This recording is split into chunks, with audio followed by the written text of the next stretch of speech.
Se tudo correr bem, essa é a penúltima aula do livro. E essa basicamente é uma aula que ela entra lá, como eu já tinha comentado na última aula, no tema sobre evangelização. Ela é basicamente um resumo, uma recapitulação do livro sobre evangelização. O autor ele adentra esse tema dizendo que uma igreja que tem uma verdadeira conversão, ela produz em si também frutos que levam a uma verdadeira evangelização. E isso é um ciclo. Verdadeiros convertidos geram uma evangelização verdadeira e uma evangelização verdadeira gera uma conversão verdadeira. Então, ele aborda esse tema ali no final do livro como um fruto dessa igreja que tem membros com uma conversão verdadeira. E ele começa dividindo sobre esse tema da evangelização em 4 tópicos, que ele diz como é que nós devemos evangelizar, como é que nós devemos transmitir a mensagem do evangelho. O primeiro ponto é comunicar com clareza. Então, a mensagem do Senhor deixada através da Bíblia para que nós possamos passar aos outros, pregar o evangelho, ela é uma mensagem clara, objetiva. Ela não precisa de adornos, ela não precisa de rodeios, ela não precisa de enfeites e de outras coisas que possam querer complementar ou auxiliar. Não, a mensagem ela já precisa ser clara. E aí, o autor do livro começa dizendo que, para começar, nós precisamos comunicar a mensagem do evangelho com completa clareza. Ele coloca que Paulo escreve em 2 Coríntios 4:2, se quiserem projetando só para os irmãos acompanharem, se não me engano está na versão ACF. 2 Coríntios 4:2 diz assim: Antes, rejeitamos as coisas que por vergonha se ocultam, não andando com astúcia, nem falsificando a palavra de Deus. E assim, nos recomendamos à consciência de todo homem, na presença de Deus, pela manifestação da verdade. Então, o evangelho ele tem um conteúdo definido. Portanto, o evangelismo bem-sucedido é uma declaração pública da verdade, ou expor a verdade claramente. Ou seja, nós temos a verdade em nós temos a verdade de Deus revelada aos homens, e expor o evangelho nada mais é do que expor essa verdade com clareza. E ele deve ser baseado nesse conteúdo bem definido. E aí ele coloca aqui os tópicos que ajudam a organizar um bom evangelismo e devem fazer parte dessa exposição do evangelho. Eles precisam constar os elementos Deus, o homem, Cristo e uma resposta a tudo isso que for falado. Ou seja, Deus, o Criador de tudo, aquele que tudo fez, o Pai de todos nós, o homem como criatura, como ali quem pecou, quem caiu e quem carece do perdão, e Cristo, o intermediador, aquele que reconcilia-nos com o Pai e que veio aqui na terra cumprir essa obra ali na cruz. E por último, a resposta é: a pessoa que vai estar recebendo, ouvindo do evangelho, ela precisa ter uma reação àquilo que ela ouviu, seja positiva, seja negativa, mas exige também uma resposta. Precisa ficar clara a mensagem do evangelho, ou seja, Jesus morreu e ressuscitou como substituto pelos pecadores, aplacou a ira justa de Deus e nos reconciliou com ele. Esse é o fio central do evangelho, é o resumo, é aquilo que deve conter quando expomos as escrituras, expomos o evangelho, levamos a mensagem para novas pessoas que nunca ouviram ainda da salvação. Repetindo apenas, Jesus morreu e ressuscitou como substituto pelos pecadores, aplacou a ira justa de Deus e nos reconciliou com ele. Esse é o cerne da mensagem, o centro daquilo que devemos declarar e colocar como evangelho para a vida das pessoas. Portanto, uma doutrina correta de conversão nos ensina a transmitir as boas novas também com clareza. Então, esse primeiro ponto que o autor destaca, que é comunicar com clareza, é que precisamos pegar esse ponto central, a vinda de Cristo, a morte de Cristo, o porquê Cristo morreu e o que isso teve de consequências para a vida do pecador e o que aconteceria caso não se aceite a esse Jesus, caso não se receba esse Jesus e esse sacrifício que foi feito. Ou seja, se não houver essa substituição na vida da pessoa, se o que Cristo fez por ela na cruz, a pessoa não quiser para si. Ou seja, ela está ali debaixo da justa ira de Deus, e se ela não quiser o sacrifício de Cristo, ela vai continuar debaixo dessa ira justa de Deus. Então, esse primeiro ponto de comunicar com clareza é que nós consigamos transmitir o centro do evangelho com clareza. Isso precisa ficar claro para a pessoa que vai estar te ouvindo, com que você vai estar conversando, sem rodeios, sem alegorias, sem outras conversas. Isso é o mais importante. O segundo ponto que o autor coloca é comunicar com honestidade. Nos tempos de hoje, a palavra honestidade tem se tornado algo tão banal e às vezes meio translúcido, não é algo tão transparente que a gente não consegue olhar e falar, olha, honestidade é isso.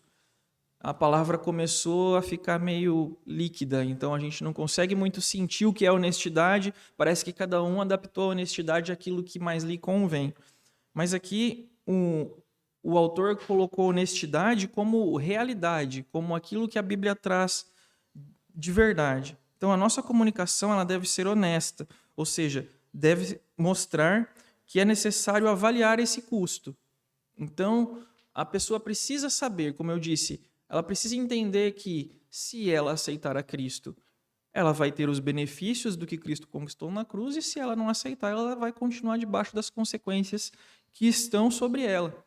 Então, é preciso que essa honestidade seja passada, não como uma forma de pressão ou como uma forma de persuasão, mas como realidade honesta daquilo que acontece. Ou seja, a pessoa precisa estar ciente dos custos e também dos custos de se aceitar a Cristo, ou seja, de uma vida abnegada, de uma vida para um novo Senhor e de uma vida debaixo de um cuidado e uma instrução bíblica. Então, Paulo se refere a esse custo ali no capítulo seguinte.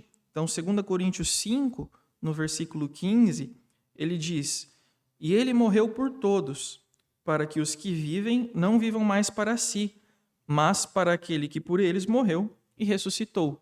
Ou seja, a pessoa precisa entender esse custo, que essa mudança de vida vai trazer ele uma novidade de vida também naquilo que ele anda, naquilo que ele faz, naquilo que ele realiza. Então, não é simplesmente responder que sim ao evangelho e pronto, e está tudo certo e agora eu estou salvo. Os frutos, aquilo que a pessoa vai viver durante a vida dela, vai demonstrar se aquela conversão foi verdadeira ou não, como nós já vimos aqui em todo o anterior do livro. Ou seja, a conversão verdadeira vai precisar acontecer, não é só da boca para fora. Então é preciso que comunique-se com honestidade. Paulo também aprendeu de Jesus que quem quiser salvar a sua vida, a perderá, mas quem perder a vida por causa de mim e do evangelho, a salvará. Ou seja, há aqui uma diferença entre a pessoa que busca ganhar a vida ou a pessoa que perde a sua vida aqui no mundo para seguir a Jesus. Então é mais um ponto em que Jesus destaca que existe um custo, existe uma renúncia, e isso é importante. Se em vez de pedir às pessoas que avaliem o custo, nós vendermos benefícios para suas necessidades, nós criamos uma situação propícia para que fracassem quando vierem sofrimentos e provações. Qual é o alerta do autor? Em que, se nós escondermos esse custo e que nós só vendamos benefícios para as pessoas, diante daquilo que elas apresentam, das dificuldades, doenças, problemas financeiros, problemas familiares, e nós apresentemos o evangelho como uma solução para esse problema e não diante das verdadeiras causas e implicações de um novo convertido, quando chegarem os sofrimentos e as provações, que muitas vezes podem não ter a ver com aquele problema imediato da pessoa, a pessoa vai fracassar. Ou seja, ela buscou e aceitou o evangelho focado na resolução daquele problema inicial, e a vida do cristão, nós sabemos, tem percalços, tem dificuldades, nós sofremos. E a pessoa vai se deparar com isso e não vai saber como lidar, porque ela buscou uma solução pontual e imediata para a vida dela. Conversões verdadeiras, caracterizadas por um arrependimento e dadas por Deus, suportam o sofrimento, estimam a Cristo e não somente os benefícios calculados.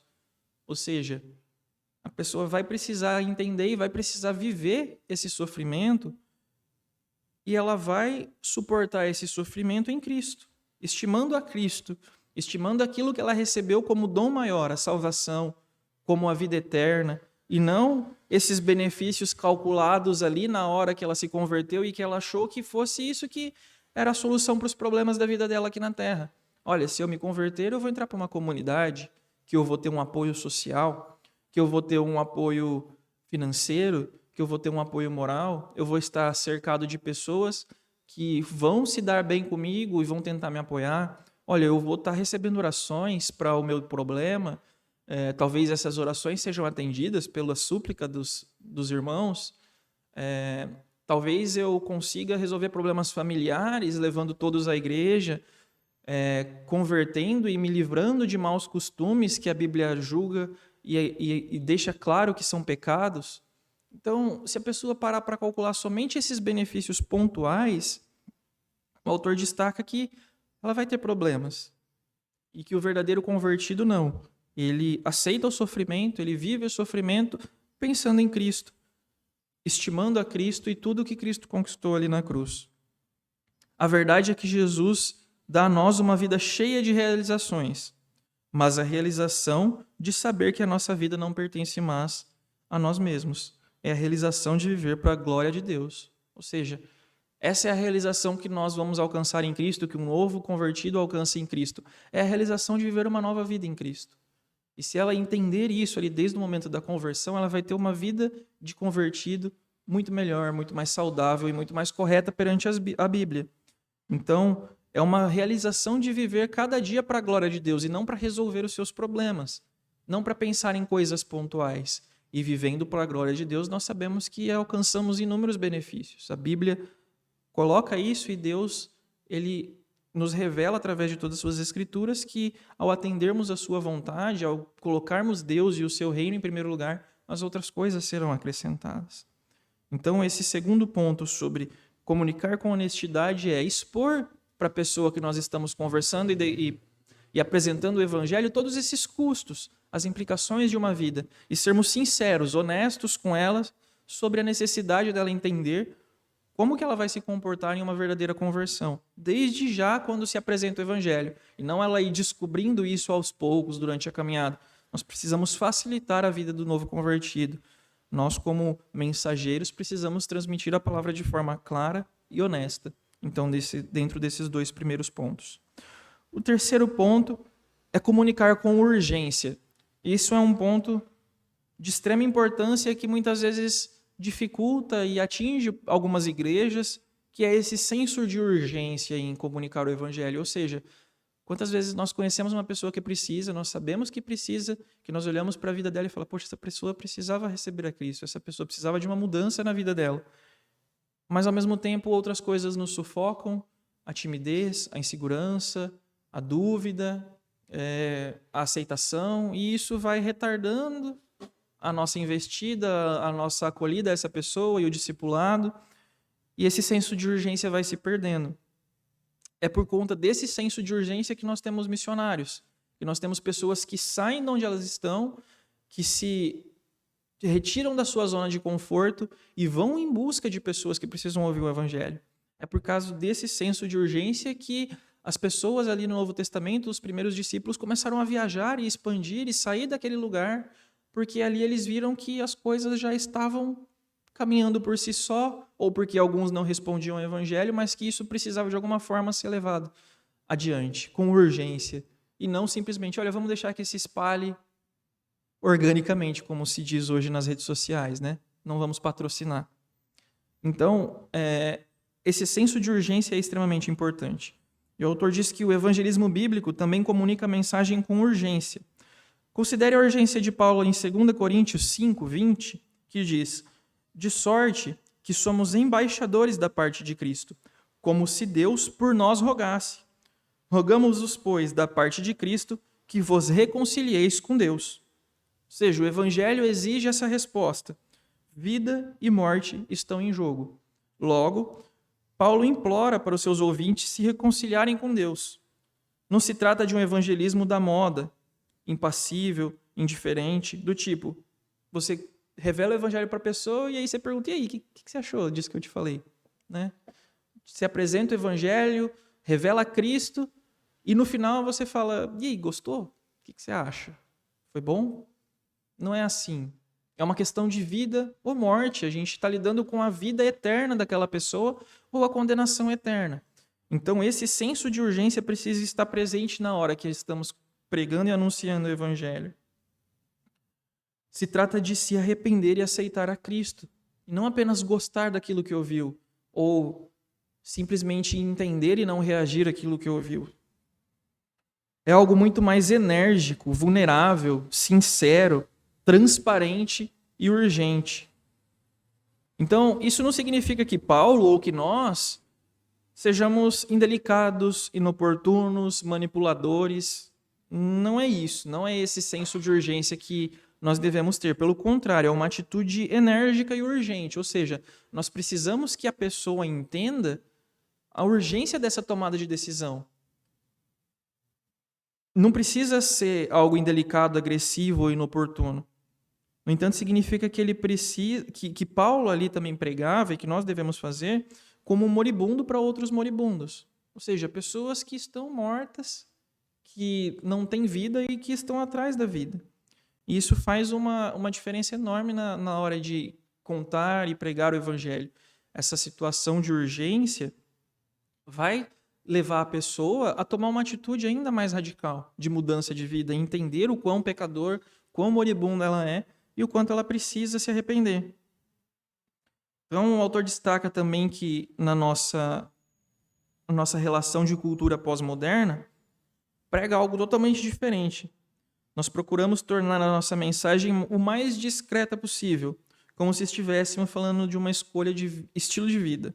Então ele fala que assim, olha, hoje em dia se tornou comum, dentro de algumas igrejas, ou até do evangelismo individual, você tentar ser discreto, passar despercebido. Olha, vamos fazer um evento, vamos fazer uma palestra e colocar o evangelho aqui de cantinho, meio como quem não quer nada, para a pessoa não perceber que ela está sendo evangelizada. Acho que todos nós já ouvimos algum ponto falar assim, nossa, a gente estava lá num lugar, ou eu vi uma pessoa e de repente começou a falar de Jesus. E assim, como algo sutil, delicado e talvez até meio oculto e com outras intenções. E o autor coloca isso como algo muito perigoso e contrastante com esse senso de urgência. Falar sobre uma questão de vida ou morte como se fosse uma escolha desse tipo, como se não fosse uma escolha desse tipo, seria o mesmo que dizer que para nós seguir a Cristo não é uma questão de vida ou morte. Ou seja, parece um pouco confusa essa frase, mas o que o autor quer dizer é que quando a gente tenta mascarar essa urgência para as pessoas que estamos pregando o evangelho, é como se nós disséssemos que a vida nossa com Cristo não é uma questão de vida ou morte, como se aquela escolha que fizemos e aquilo que vivemos não fosse algo tão importante.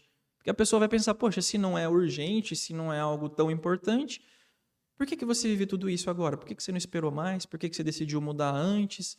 Por que você vai todos os dias para a igreja? Por que você se dedica num culto, em oração, em louvores? Então, nós geramos conflito e confronto entre o próprio evangelismo.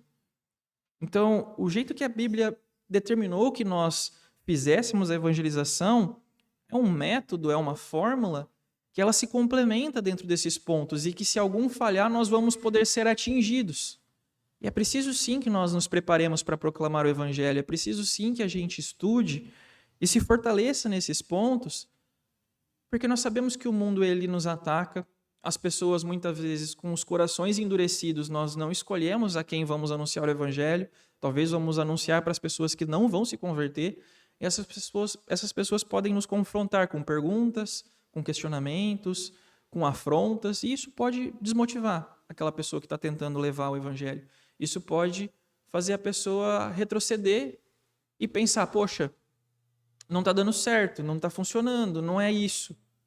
Mas existe uma regra, um método bíblico que se nós seguirmos e se nós observarmos as Escrituras e como ali Paulo e os primeiros apóstolos faziam, era essa forma que Jesus deixou para que acontecesse.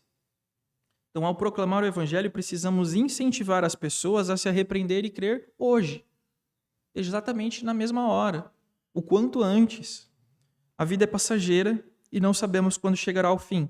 Por isso a Bíblia diz que hoje é o dia de nos arrependermos e ouvirmos a voz de Deus. A Bíblia ela cita isso diversas vezes em diversos versículos, que tolo, onde estará a sua alma? Hoje ela será pedida, e o que você vai fazer? Você tem juntado riquezas, tesouros?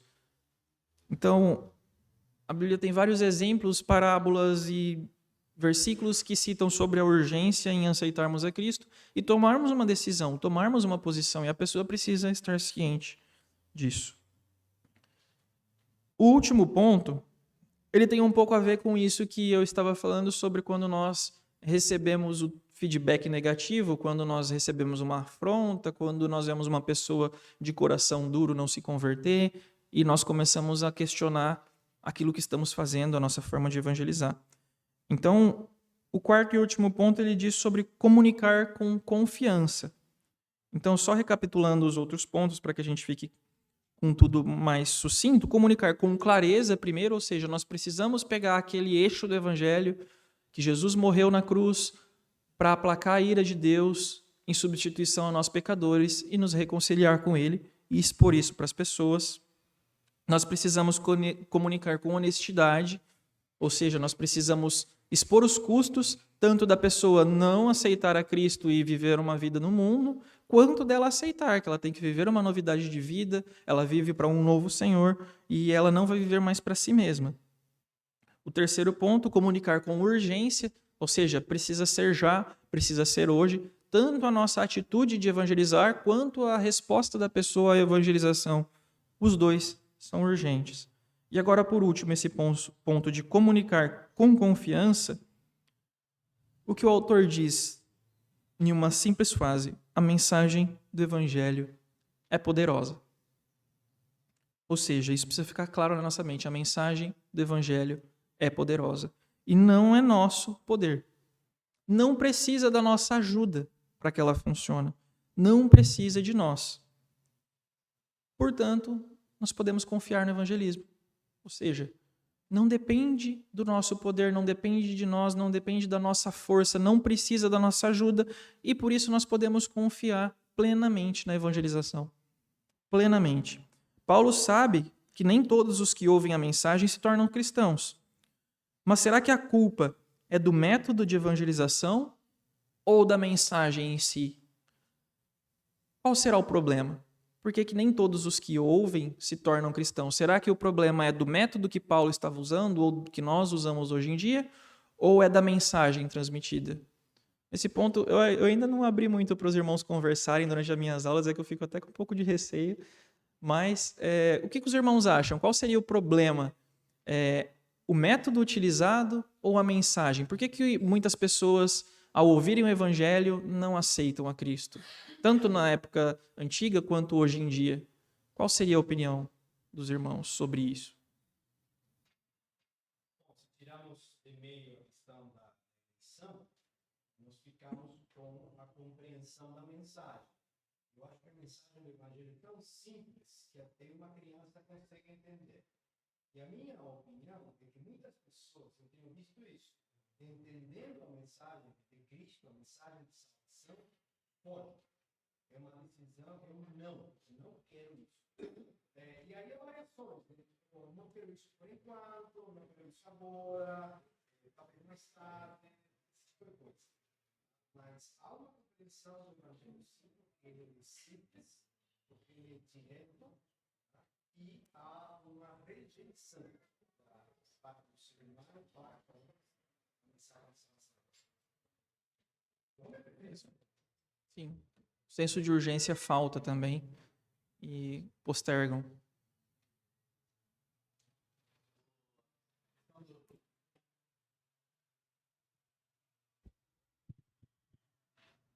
Eu quero comentar a questão do quarto ponto aí, e voltando ao primeiro, quando se prega a mensagem da palavra de Deus, é interessante, eu ouvi um comentário sobre isso, dizendo que nós pregamos errado, nós falamos errado, e aí é um consenso de evangelização, quando se fala assim, olha, Jesus te ama e quer te salvar.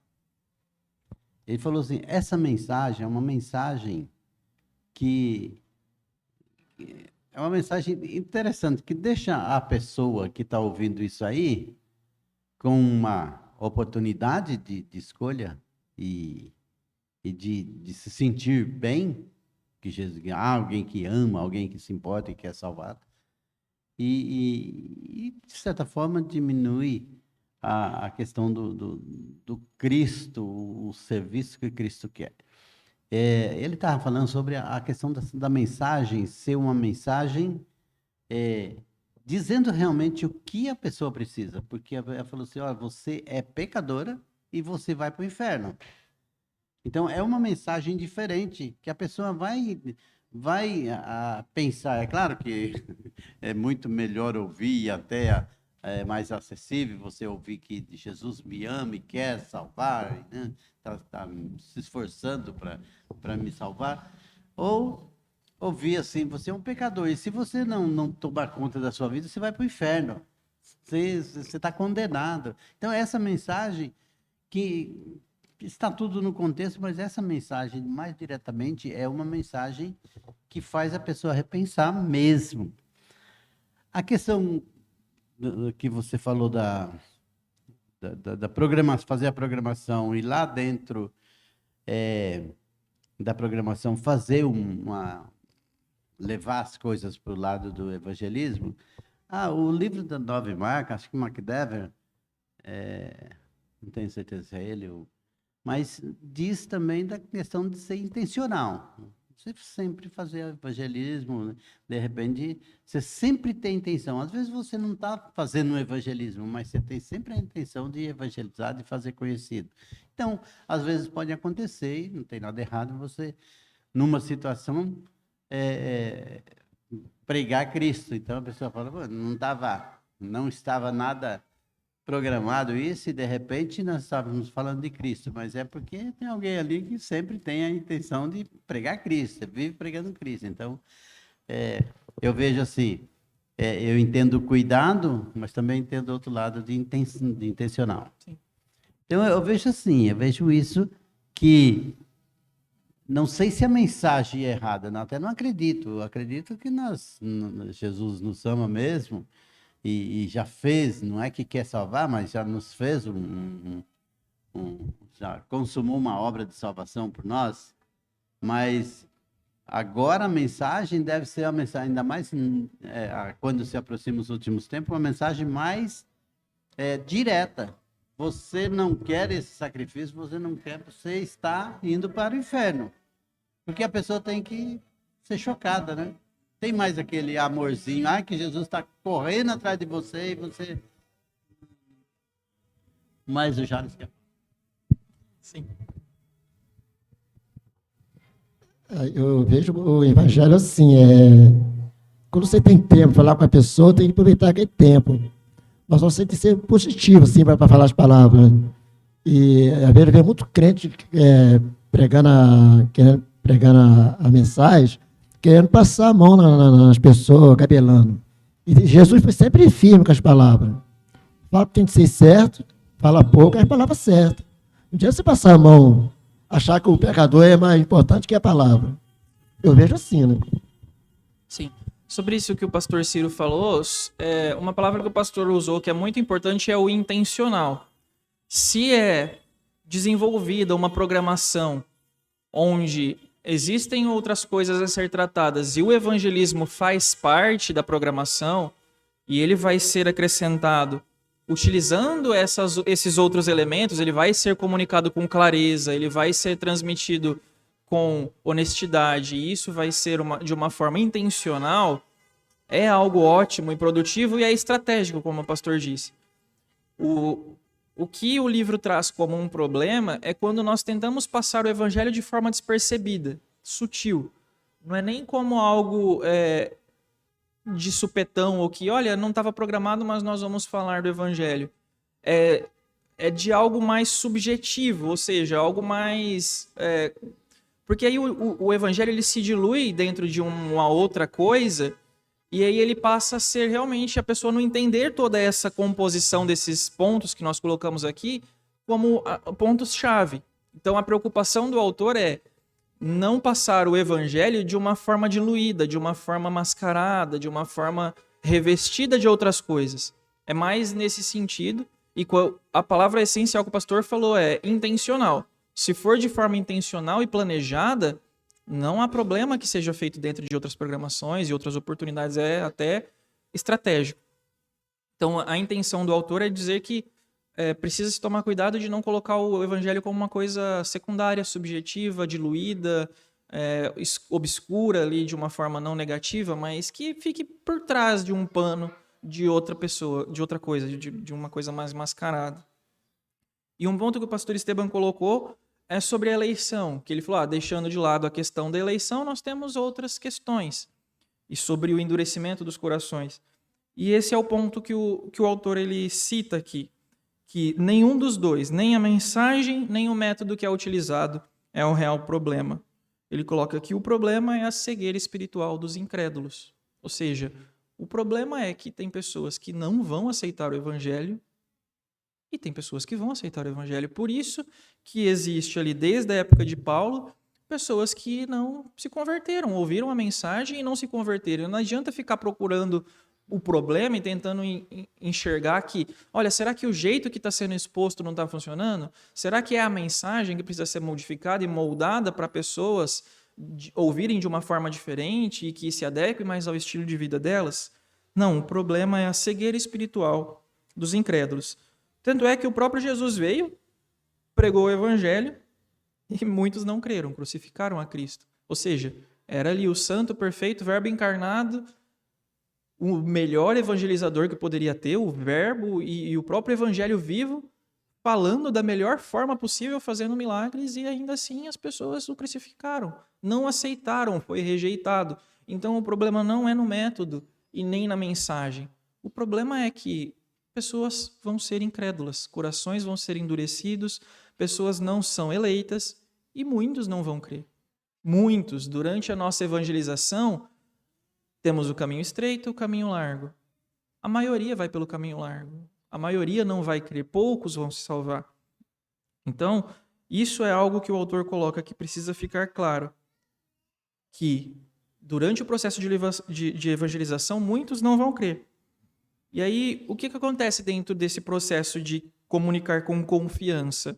Nós vimos ali no primeiro momento que o evangelho tem poder. E que tudo isso acontece por conta de Deus, e que é Deus o responsável, não depende de nós.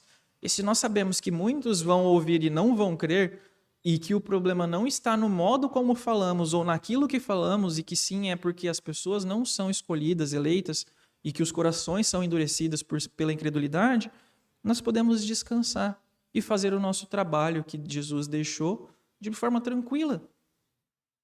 Em 2 Coríntios 4, no versículo 3 e 4, diz assim, mas se ainda o nosso evangelho está encoberto, para os que se perdem está encoberto, nos quais o Deus deste século cegou os entendimentos dos incrédulos, para que lhes não resplandeça a luz do evangelho da glória de Cristo, que é a imagem de Deus.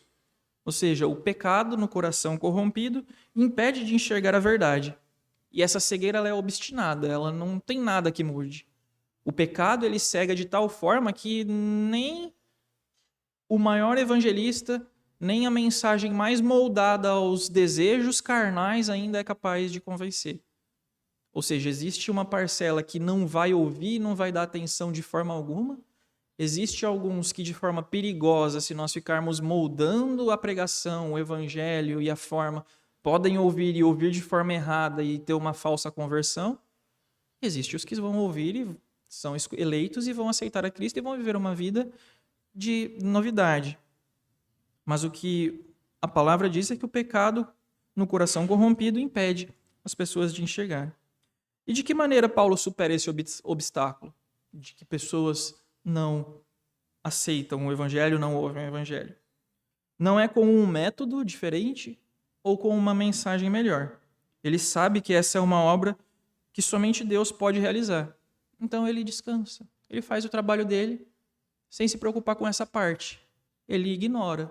Olha, se pessoas estão ouvindo ou não estão ouvindo, se estão crendo ou não estão crendo, eu estou fazendo o trabalho que foi me dado, que é anunciar. Eu anuncio, Deus cuida da parte da conversão, do quebrantamento do coração, da eleição daqueles que são escolhidos.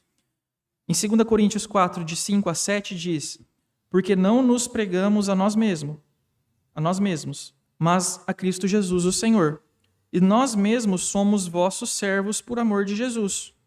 Porque Deus disse que das trevas resplandecesse a luz.